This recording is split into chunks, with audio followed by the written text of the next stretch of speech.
Fala galera, vamos reagir a mais um corte aqui dos canais ESPN, trazendo aí as últimas notícias, as últimas informações do Vasco da Gama, imprensa paulista, fazendo aquela análise, né, da coletiva do Alexandre Matos, explicando para o torcedor como que vai funcionar agora. E tem também a questão dele não ter, a carta branca para contratar os jogadores que ele pretende contratar, né, pessoal? Tem muito disso aí também.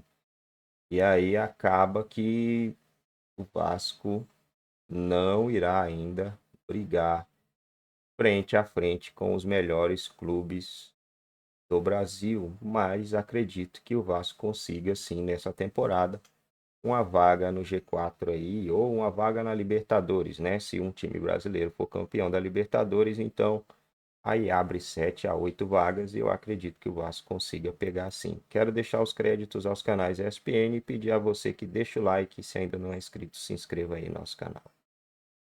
Como é que é? Josh Wonder. Josh Wonders, lá da 777, falou no ano passado: o Vasco nunca mais vai enfrentar o Flamengo, inferioridade, etc e tal. E aí chega o Alexandre Matos, o torcedor fica com aquela expectativa, a fama que ele tem pelos trabalhos no Cruzeiro, no Palmeiras, no Atlético Mineiro, no Atlético Paranaense, de que o Vasco vai sair contratando um monte de gente. Para piorar, jogadores com lesões sérias, como o Paulinho e também o Jair. Minha leitura, em resumo do que disse Alexandre Matos. Pessoal, vai com calma, não vai ser assim um monte de contratação. Pezinho no chão aí, você torcedor do Vasco. E outra, agora para resumir mesmo, eu não tô com essa moral toda, não sou eu que tô mandando, não estão com esse dinheiro todo. Ou eu fiz a leitura errada? Vocês têm uma leitura diferente? Então diga, fale. Não, a leitura é por aí, Abel. Eu acho que, assim, quando o Josh Wonder diz aquilo, que o Vasco não entraria mais em inferioridade econômica, financeira em relação ao Flamengo, talvez até nem fosse a mentira, assim, a condição financeira, eu acho que a 777 tem. Ah, mas não A adianta questão é ter condição querer financeira. gastar. Isso não adianta. Dinheiro, já estão comprando o Everton e tal. Então, dinheiro tem, mas é aquela coisa, é a conta-gotas. Não tem torneira aberta. Estão comprando o Everton? Estão comprando o Everton da Inglaterra. Eles gostam do desafio de tentar fugir da Série B. Times difíceis, O Everton já, algumas temporadas, está sempre brigando ali, E esse ano Mas é um clube também. que está num processo aí de um novo estádio e tal, que tem muita tradição. Bem, mas voltando para o Vasco. Semana passada, eu participei da bancada junto com o Fernando Campos e com o André Plihal, do Bola da Vez, né? E o entrevistado foi o Paulo Brax. O Paulo Brax era o Alexandre Matos ontem. Executivo do ano passado. Era o diretor executivo do ano passado. E a gente conversou muito sobre esse funcionamento. E ele contou pra gente como funciona, né? A coisa passa muito por uma série de relatórios. Pra você contratar um jogador, você tem que explicar por quê, faz um relatório daqui, passa para o diretor internacional, diretor executivo internacional da parte técnica, aí o cara dá um relatório aprovando, aí passa para o relatório da parte financeira, o cara das contas lá, e é de relatório em relatório até a coisa acontecer, demora e muitas vezes é vetado por um desses vários estágios, ou porque a avaliação técnica é diferente, ou porque a avaliação de mercado é outra. Ele contou, inclusive, no programa, que ano passado o Vasco tentou contratar o Paulinho, esse que está no Atlético. Então, a ideia dele era repatriar o Paulinho para o Vasco. E essa compra foi vetada pela 777. É o que o Alexandre Matos falou ali. Às vezes não vai para frente porque tem limite disso, daquilo, de números. Porque é o perfil de contratação. Quando o Vasco, jogadores que o Vasco realmente contratou ano passado eram jogadores jovens. Para quê? Para você poder revender e fazer dinheiro. É importante a gente lembrar, esse saldo não voltou para o Vasco. Esse saldo de 15 milhões a mais voltou lá para os cofres da 777. Como agora o Vasco vendeu o Gabriel Peck, esse dinheiro não veio para o Vasco, esse dinheiro vai lá para a 777. O torcedor... Como é que fica o clube nisso aí? Negócio. Isso todo mundo sabia. É um negócio. Não tem nenhum desavisado nessa situação. Não. Quando acertou o contrato, sabia que a situação era essa. É isso. Mas o torcedor, às vezes, ele fica irritado, ele não quer entender. É uma empresa que colocou um dinheiro no clube, que assumiu a gestão do clube, que está pagando dívidas e tal, mas ela quer o dinheiro para ela. Tudo que ela coloca, ela quer o retorno. E ela tem o perfil de contratação. Então, quando ela olha para o mercado, assim, você vai contratar, você vai ver o que te interessa aí, Alexandre Matos. E aí você pergunta para mim se eu concordo. Então, o Paulinho, o que eles entendiam? Que era um investimento alto, com pouco potencial de retorno, porque era um jogador que já tinha estado na Europa, para ser revendido para a Europa seria mais difícil, porque você ganhasse dinheiro em cima daquele valor.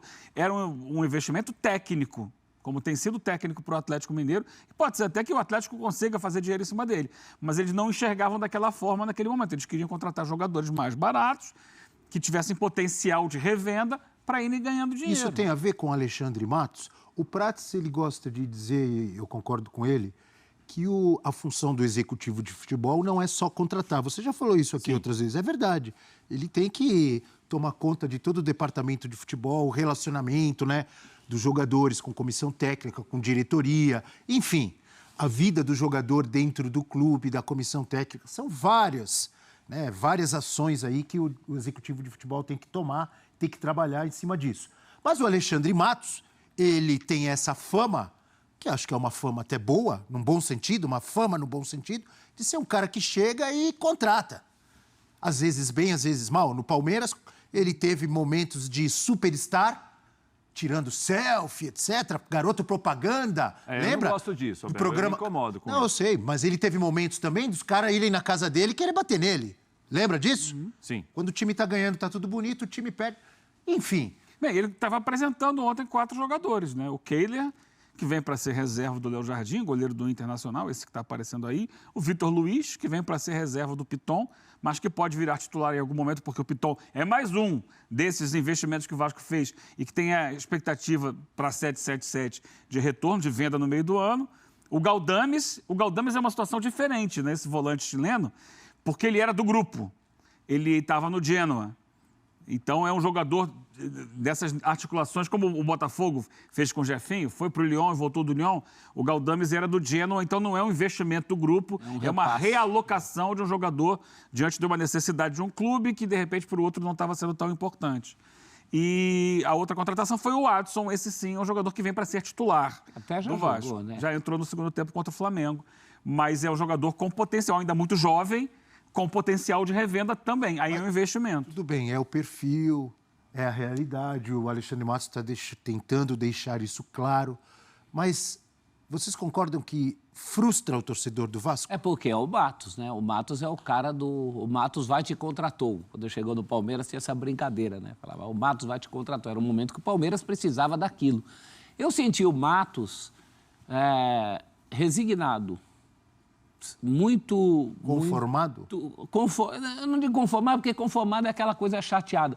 Mas eu acho que ele está muito centrado, é muito claro para ele que não é como quando ele chegou no Palmeiras, o Dudu, diz a lenda, e não é lenda, porque ele mesmo falou isso, que ele estava num táxi ouvindo que o Dudu ia acertar com o Corinthians, ele pegou um celular e falou para o Paulo Nobre, Paulo Nobre, abre o cofre nesse caso, porque vai ser um marco daqui para frente. E ele convenceu o Paulo Nobre.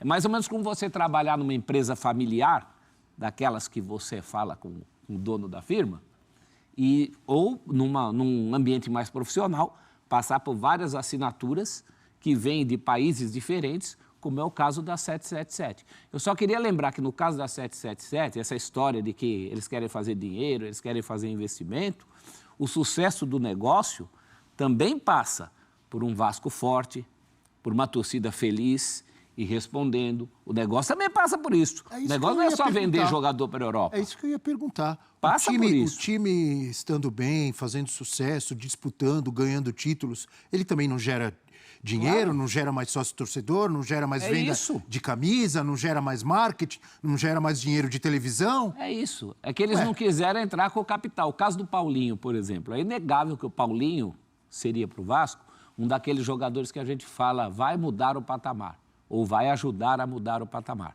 É que os caras não quiseram desembolsar. É essa a questão.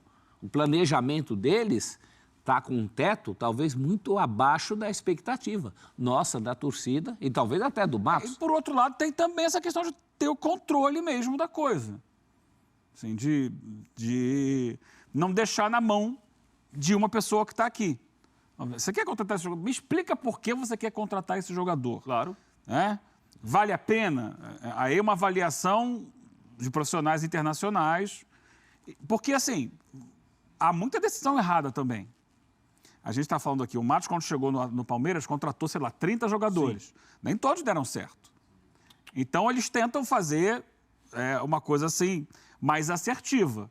Então, tem uma indicação, tem uma ideia que parte de quem está aqui, e aí outros vão avaliar. Será que realmente vale a pena? Será que é um bom negócio ou não é um bom negócio? Será que esse jogador está no perfil? Será que o custo dele está condizente com o que é o mercado para ele? Será que vai ter retorno?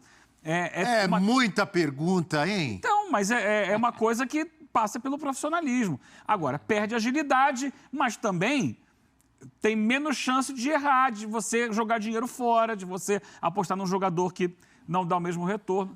Pode dar errado. Qualquer contratação Eu gosto da ideia, que é o que a gente cobra. Controle. É o que a gente cobra de todos os clubes. Que não fica naquela emoção, né? Vou sair contratando porque perdi o jogo, vou contratar 10 jogadores e muitas vezes contrata um monte de jogador. A gente está vendo aí casos de outros clubes, né?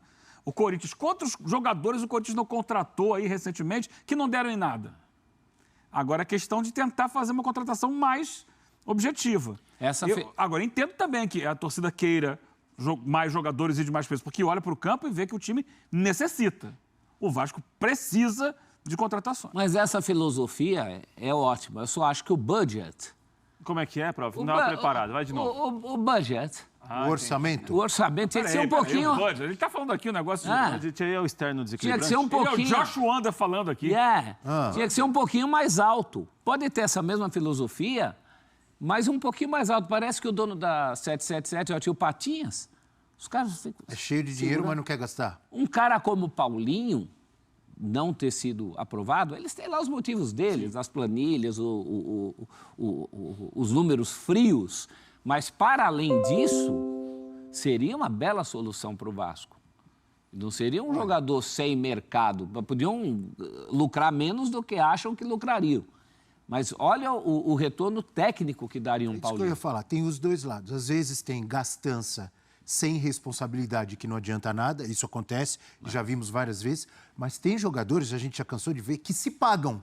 Você gasta muito. Sim. Eu me lembro, o Neymar, na época no Santos, quando o Santos resolveu ficar mais com ele, cansei de ouvir dirigente do Santos dizendo, não, o Santos não está gastando, o Santos está investindo e está tendo retorno. É isso. O Santos teve retorno com mais dinheiro de televisão, com mais sócio-torcedor, com títulos, com premiação. O Luizito Soares não trouxe retorno ao Grêmio? Opa. Então, peraí, também não é só... Não estou dizendo você, nada contra você, entendo o que você falou, mas não é só esse lado, eles estão certos, não tem que gastar mesmo. Peraí, eles tem que ter um pouco de ousadia para ter retorno também. Claro. Ou não? Ronaldo Fenômeno no Corinthians não valeu? Até para Eles mudar a própria estrutura? O Seedorf no Botafogo na época, o Hulk no Atlético Mineiro, o Galo não gastou dinheiro para trazer o Hulk? O Lucas tem no São retorno Paulo? até hoje ou não? O Lucas no São Paulo? Peraí também, não é só, não vamos gastar. O retorno do Seedorf foi relativo. Eu também acho que foi. Foi bem relativo, porque... Acho que foi. O retorno do Seedorf foi bem relativo. Mas eu bancaria. Ele trouxe muita mídia na época, muita coisa que se falou. Só que quando o clube quebrou, ele era um peso gigantesco, tanto que ele vai embora. O clube quebrou por causa do Seedorf? Não só por causa do Seedorf. O clube quebrou porque mandaram fechar o estádio, né? Começou por ali. E que quem pagava o salário do Seedorf quebrou também. E aí ficou um peso muito grande e o Botafogo entrou numa grave crise financeira em sequência. Logo na sequência. Existem casos e casos. O que eu estou dizendo é que às vezes vale... É isso aí, né, galera? Não depende só do Matos. Tomara que a torcida compreenda isso e não fique enchendo o saco do cara também, né? Não depende só dele. A SAF realmente, ela é uma empresa, né? O Vasco virou uma empresa, a empresa visa lucro.